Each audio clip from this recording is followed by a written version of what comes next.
ازيكم عاملين ايه؟ يا رب كلكم تكونوا بخير. النهارده جايبه لكم كريم تحفه. الكريم دوت انا بسميه بديل للفاونديشن. الكريم دوت بجد خطير، مكوناته كلها طبيعيه وكمان بيعمل تفتيح للبشره رهيب، يعني مش بيدينا تفتيح مؤقت، لا الكريم دوت فعلا فعال وفعلا طبي، ودي احسن حاجه فيه لان هو هيكون امن جدا على البشره. طيب الكريم دوت مكوناته ايه؟ الكريم ده مكوناته اول مكون فيه هو العرقسوس. العرقسوس من الحاجات اللي بجد بتفتح البشرة بشكل غير طبيعي.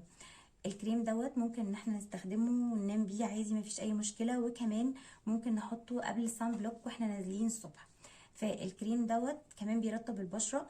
الكريم ده بقى اسمه ايه؟ الكريم ده اسمه مون لايت. مون لايت هو ب67 جنيه تقريبا، موجود في كل الصيدليات، وكمان هو مكتوب عليه ان هو تركيبه من اعشاب طبيعيه، يعني ما فيهوش اي حاجه ممكن تضر بشرتنا، فنقدر ان احنا نستخدمه بمنتهى الامان، ما فيش اي مشكله. البشرات اللي تبعد عنه هي البشرات المعرضه للحبوب، يعني اللي بتتلكك على الحبوب ويطلع لها حبوب من اي حاجه ممكن يكون شويه تقيل عليها. الناس اللي بشرتها جافه وعايزه تستخدمه لازم ترطب بشرتها كويس قبليه، لان هو شويه بينشف البشره، فممكن ما يبقاش مناسب معاهم. لو عجبكم الفيديو ما تنسوش تعملوا لايك وفولو وشير، وباي باي.